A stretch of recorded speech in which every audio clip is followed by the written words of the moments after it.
following feature was transcribed earlier from Eastern Mutual. Family Theater presents Robert Ryan, Barbara Hale, and John Howard.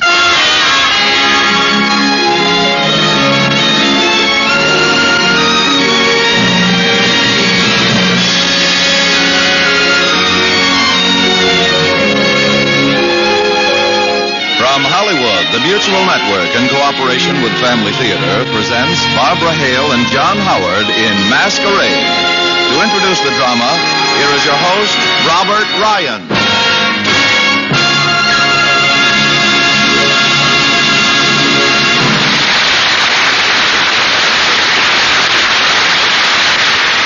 Thank you, Tony Lafrano.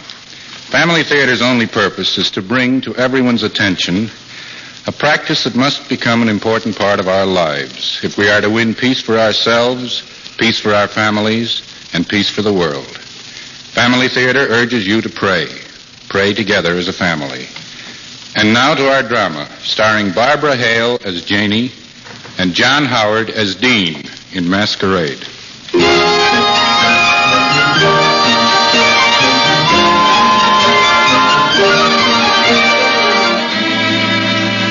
You've seen this girl 1,000 times in Hollywood. Maybe she was a car hop at a drive-in restaurant. Maybe she was selling perfume in a department store. Or maybe, as in the case of Janie Saunders, she was a manicurist in one of those fashionable tonsorial establishments which cater only to a platinum-plated clientele.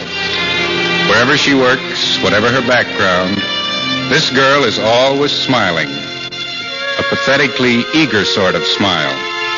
No matter how tired she is, no matter how short-tempered she may feel, she somehow manages to achieve an aura of spring freshness. Because, after all, a girl never knows when the big moment may come, when the right producer, in just the proper frame of mind, may happen in. So the smile mustn't fade, the radiance mustn't dim until she gets home. There, reality takes over. In the privacy of the Cracker Box apartment she shares with a friend, Janie can forget to smile. Let a little of her tiredness, her inner desperation show through. When the door closes, it shuts out the potential Hollywood starlet, and we see a tired girl from Strawberry Point, Iowa. Home from another day of being nice to everyone. Home from another day when nothing happened. She checks the phone pad. No calls. There's a letter postmarked Strawberry Point, Iowa. She picks it up with no eagerness. It's an expected thing. And what Janie wants is the unexpected. Hi, honey.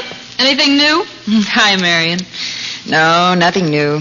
Just the same old hangnails, the same corny jokes. I got a call from Central Casting for tomorrow morning. A call?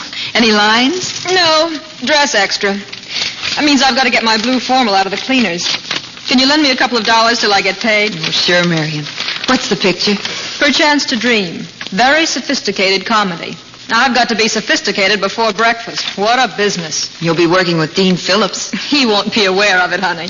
Oh, at least you're in a picture, in front of a camera. Look at me. 18 months I've been out here, Marion. I've never even been on a movie set. I see you have your usual communique from Strawberry Point. Yes. Poor George. He's so dependable. There are those of us who would say that George's dependability was his most endearing trait, aside from his capacity to make money. If I didn't know there was something else.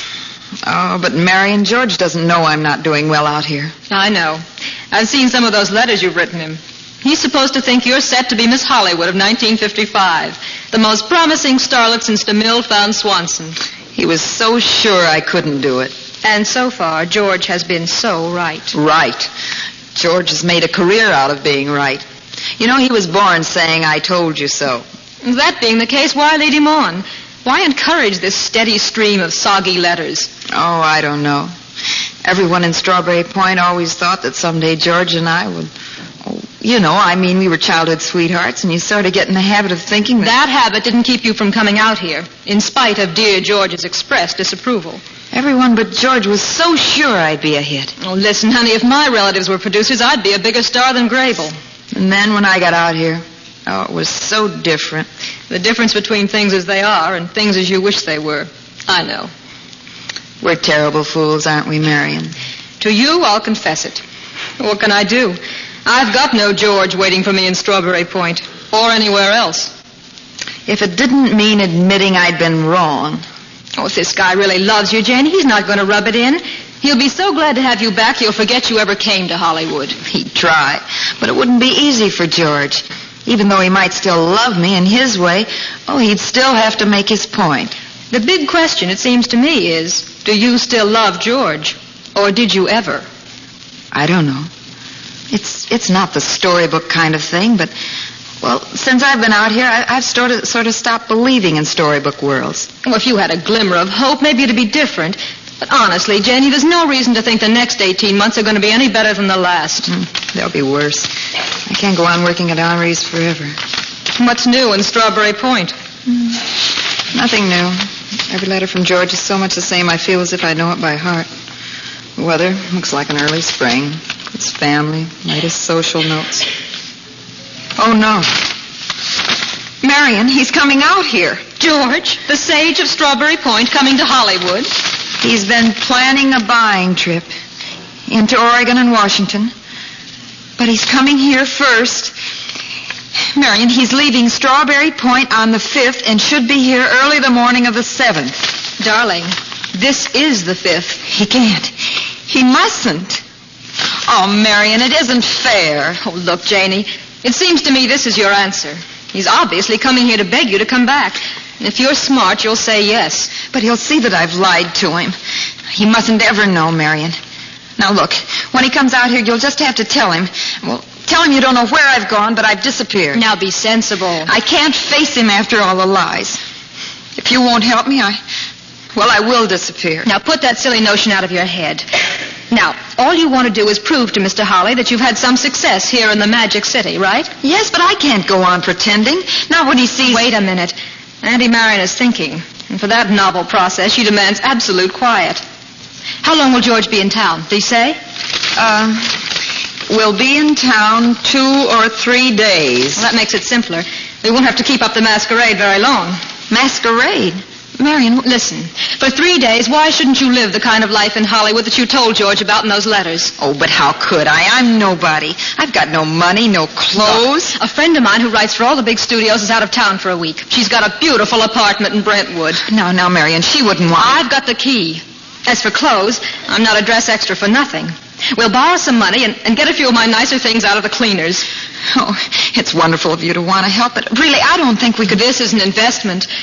After George sees that you're a successful young actress, you can marry him without hurting your tender pride, can't you?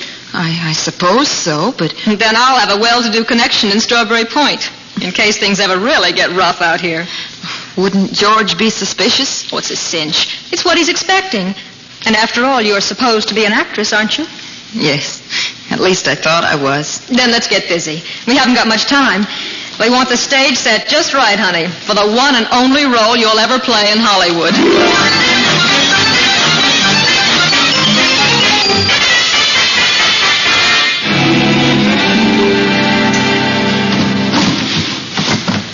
There.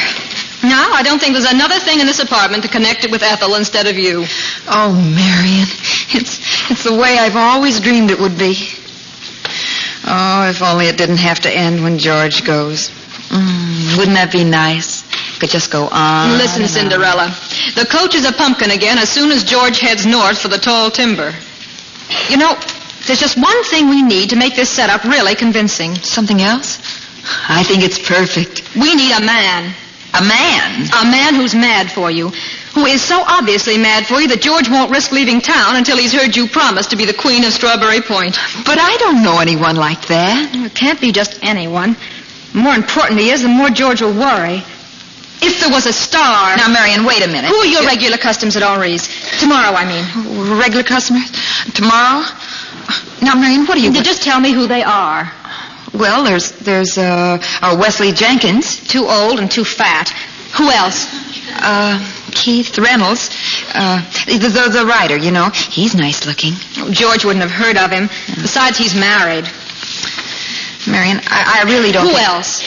Well, let me see. There's Well, Dean Phillips is always in on Tuesdays. That's it. He's our man. Our man? What man? The man who's crazy about you. The man who's going to put poor George Holly into a perfect frenzy of jealousy. But Dean Phillips is a big star, Marion. I'm only his manicurist. He wouldn't do a crazy thing like that. Just listen to Auntie Marion, and I've a hunch Mr. Phillips will be on our team. Tomorrow morning when he comes...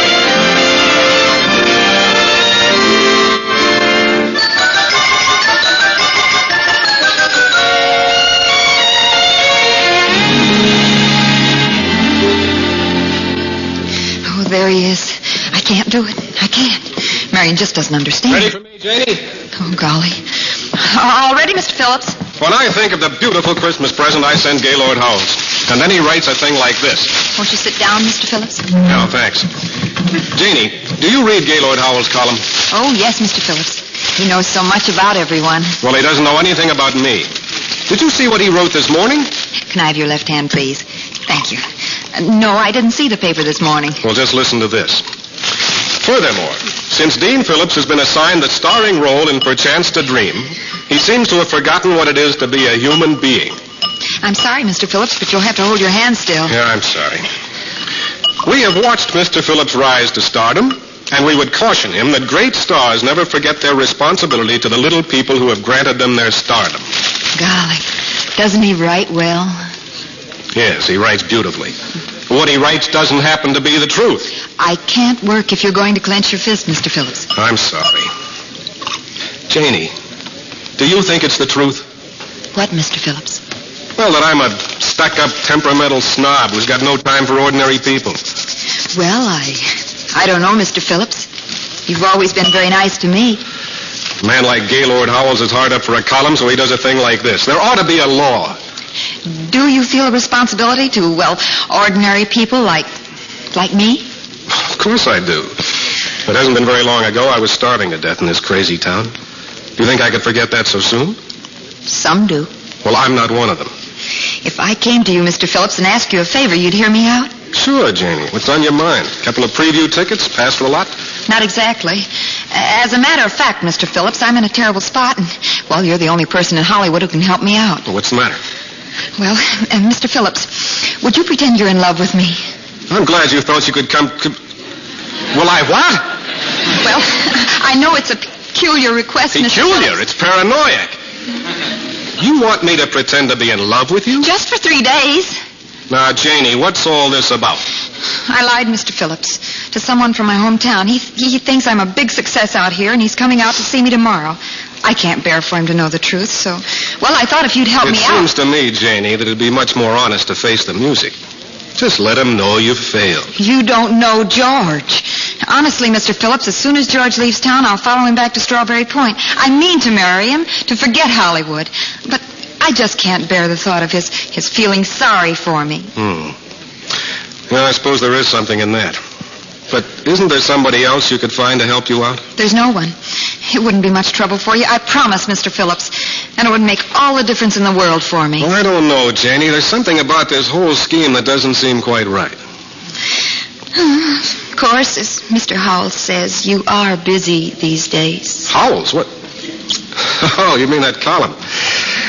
All right, Janie, I stuck my neck out. You win. When do we start? Oh, Mr. Phillips, you mean you'll do it? You'll actually do it? Why not? It'll be a lot of fun. When do we start the show? Well, George will be in town tomorrow morning. All right, then we better have a dress rehearsal tonight. Dress rehearsal? Sure. I never do a part, Janie, until I'm thoroughly familiar with it. Oh. I don't mind admitting to you that I'm a slow study.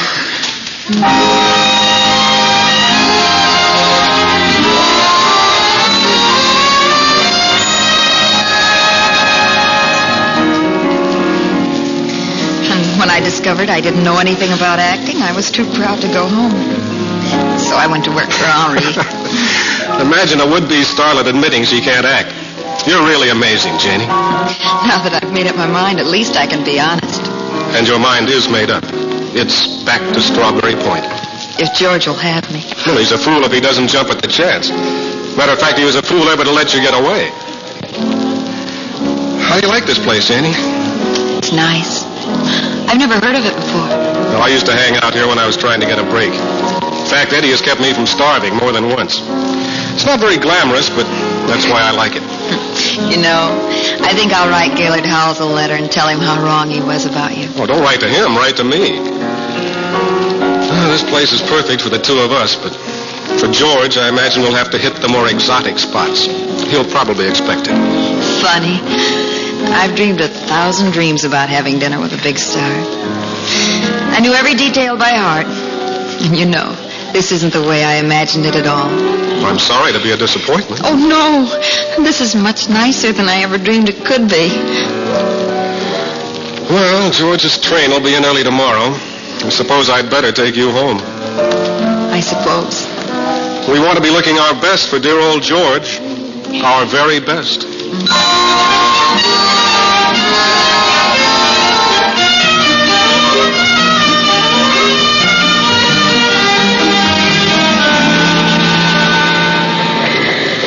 Do you always look so pretty this early in the morning? I didn't know I did. I suppose it's anticipation. The thought of seeing George? I guess that's it. What else could it be? Yeah, what else? Well, I hope I play my part well for you, Janie. Oh, there he is. Oh, not the one wearing galoshes. Yes. You know, he's probably heard about California weather. George! Well, he certainly does look substantial. Jane, here you are. Oh, what a place. Completely disorganized. Whole trip has been the same. I've written quite a long letter to the president of the road. George, this is Dean Phillips, George Holly. Welcome to our city, Mr. Holly. Hello. You've seen Dean in pictures, George? No time for pictures. Too busy. See here, Jane. Are you and, that is, I mean... Dean was nice enough to bring me down to meet you, George. Janie and I are sorry you're only going to be in town a few days. We'd like to show you all our favorite haunts. Well, that's nice of you, Phillips, but mostly I came out here to get lumber. Run the biggest yard in Strawberry Point. I suppose Jane has told you all about that. Oh, often. Dear old Strawberry Point. Well, I'll take care of your luggage, Mr. Holly, and meet you at the car. I know you and Janie must have a lot to talk over. You look tired, George. Oh, see here, Jane. You never mentioned this fella. What's he... Well, I mean, what does he mean about your haunts? Oh, well, when they're interested in you out here, George, you've got to be seen in the right places with the right people. And, well, Dean Phillips is just about the brightest star in the whole colony these days. And he's obviously infatuated with you. Oh, no. Oh, yes. Now, I may be a small-town Midwesterner, Jane, but I know a thing or two about life. The way he looks at you. He is terribly nice. Well, I can see this buying trip didn't come a minute too soon, not a minute. Now, Jane, you know why I've come more than 1,000 miles out of my way. Once and for all, I want to know... Come on, George. You'll feel better if you've had a chance to clean up, and Dean and I have a wonderful time planned for you. Simply wonderful.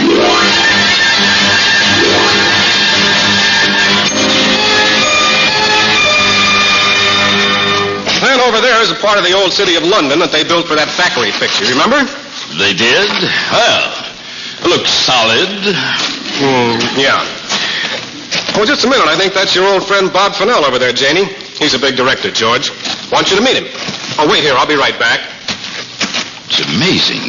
Why, everyone smiles at you. Everyone seems to know you, Jane. I wouldn't have believed it. Mostly it's Dean. But they're looking at you, too. They're looking at you.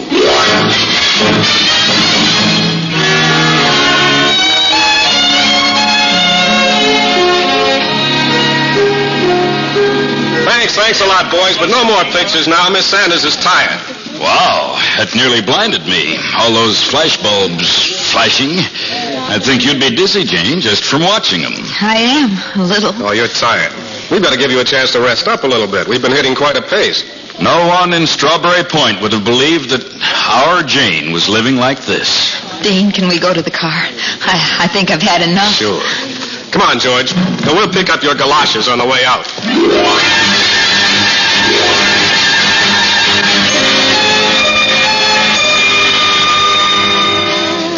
And ever since I took over the lumber yard, I've been planning the house I'll one day build for Jane. With such nice music, shouldn't we be dancing? Well, let's hear some more about the house. Well, all right. Now, I've put aside the best lumber, picked out each timber myself. Same way with the hardware, the fixtures. And I found the most practical floor plan ever designed. This is going to be a substantial house. Be just as solid in 100 years as the day it's finished. Oh, it sounds fine. Just fine. I see that Jane has picked up a number of Hollywood notions, but she'll soon forget them in Strawberry Point. I wouldn't be surprised. There may be less glitter to life back home, but it's solid. You know where you stand. Things don't vary from one day to the next. You were saying something about dancing, Janie? Oh, yes, I would like to. If you'll excuse us, George. Why, sure. This isn't my style. You go right ahead. Come on, Janie. Well, are things working out for you the way you wanted? Exactly. Am I living up to my part? Oh, you've been wonderful. You've done much more than was needed. Well, I've liked doing it. You know, you've completely convinced poor George. He's certain that you're infatuated with me. And to think there are directors who say that Dean Phillips can't act. Of course, I've had excellent support. He'll be leaving tomorrow for Oregon. Which means that he'll ask you the question tonight. Look, why don't you go back to the table now? I'll pretend to be saying something to the maitre d'. Dean? Hmm? No, nothing. Just don't be too long. Well, I was hoping you'd come back alone, Jane. Now, I've been looking for a chance to say something since I got to Hollywood, but we've been so busy. Yes, we have. Now, Jane, I know that what I'm going to ask won't be easy for you to answer. It'll mean giving up the glamorous and exciting life you have here, but there are more important things, Jane. Like a husband who's steady, reliable, solid. George, are you asking me to give up my life here and go back to Strawberry Point? Yes. You've proved to yourself, Jane, and to me that you could do things out here, big things if you wanted. Now, that's enough, isn't it? George. You could stay and be a big star, but I want you to come home to Strawberry Point. You're wrong, George. I couldn't stay here and be a big star. I couldn't be anything here except a second-rate manicurist. Jane, what are you saying? A manicurist? That's what I am. That's the only reason I know Dean Phillips or anyone else. I manicure their nails. Oh, but then, well, why did you... Because I couldn't bear to think of you feeling sorry for me. Well, now, Jane, if I'd had any idea that... I was going to fool you, George. I was going to convince you that I had Hollywood at my feet. And then I was going to renounce it all and go back to Strawberry Point. Well, I must admit that I'm a little disappointed, Jane, that you should attempt to deceive me. But it needn't make any difference. I'm still prepared to forgive you. No thanks, George. Give my regards to Strawberry Point and tell them I won't be coming back. But what are you going to do? Oh, I don't know. But I couldn't marry you, George.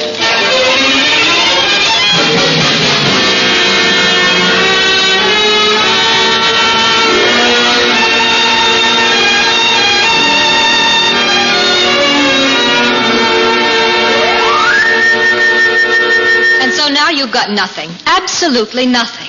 I've had 3 wonderful days, Marion. That's more than most people ever have. George has gone back to Strawberry Point. You've refused to answer Dean's calls, and now you've even quit your job at Henri's. I wouldn't want Dean to see me there, ever again. I want him to remember me just the way I was for those 3 days. And so what are you going to live on? Memories? Oh, I'll get another job. Someplace where he won't find me.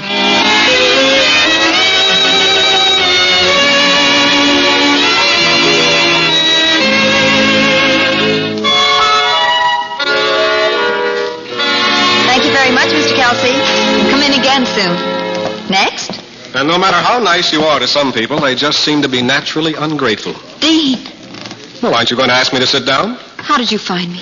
A very smart young lady named Marion. She promised me... Oh, don't blame her. Blame me. I'm a very persistent type. I was determined that I wasn't going to let you run out of my life. Did you want a manicure? Of course. Can I have your left hand? With pleasure. Janie, why did you tell George? I had to. I couldn't go on lying to him. He deserved someone much better than me. Correction. He deserves someone different. And I couldn't have made him happy in Strawberry Point. And besides, you're in love with me. Now, careful. You can't do my nails if you won't hold your hand still. You are in love with me, aren't you? Oh, why did you come here? Because I'm in love with you. Because you... I was scared to death you'd say yes to George. I couldn't bear to think of you keeping track of his galoshes all the rest of your life. Oh, Dean. Are you sure? I knew it the minute you admitted you couldn't act. I just can't believe You should it. have known. I'm not that good an actor. Now, let me have your left hand, please. My left hand? Well, hold it still. I can't put an engagement ring on your finger when it's trembling so. Oh, Dean, it's beautiful. Just beautiful. A beautiful ring for a beautiful girl.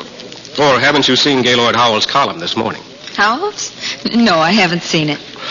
Who, asks that eminent columnist, is the beautiful lady Dean Phillips has been squiring to all the local nighteries? And now, Janie, I can answer Mr. Howells. You can? Of course, darling. Gaylord, I'll say. Gaylord, old chap, that was no lady. That was my wife.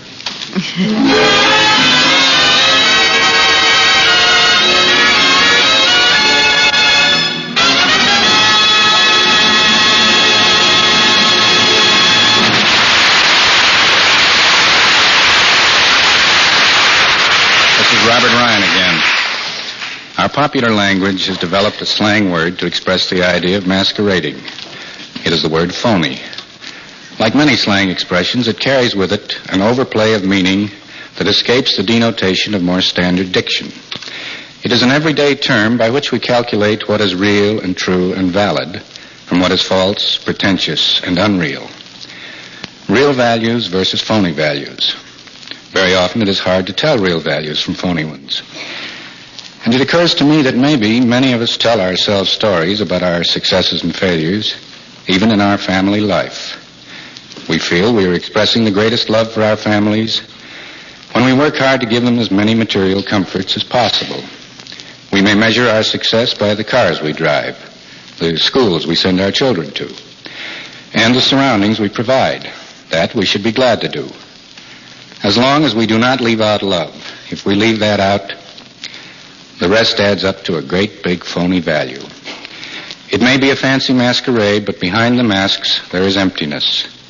That is where family prayer comes in. We no longer send children to bed without their supper, but maybe we send them to bed without gathering with them to unite them and us together in God's presence. They will learn much from outside the family, in school, on the street, and at their entertainments.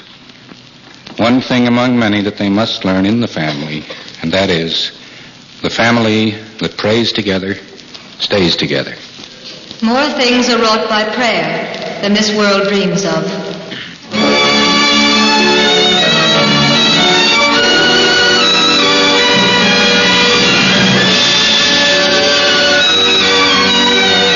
Family Theater has brought you Barbara Hale and John Howard in Masquerade.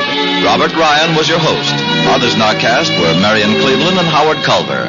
The script was written by John McGreevy, with music composed and conducted by Harry Zimmerman, and was directed for Family Theater by Joseph F. Mansfield. This series of Family Theater broadcasts is made possible by the thousands of you who feel the need for this type of program, by the Mutual Network, which responds to this need, and by the hundreds of stars of stage, screen, and radio who give so unselfishly of their time and talent to appear on our Family Theater stage. To them and to you, our humble thanks. This is Tony Lafrano expressing the wish of Family Theater that the blessing of God may be upon you and your home, and inviting you to join us next week at the same time when Family Theater will present Ruth Hussey, Lee Bowman, Roddy McDowell in Shining Armor. Join us, won't you? Family Theater was transcribed. Stay tuned for the news which follows on the newspaper of the air. This is the Mutual Don Lee Broadcasting System.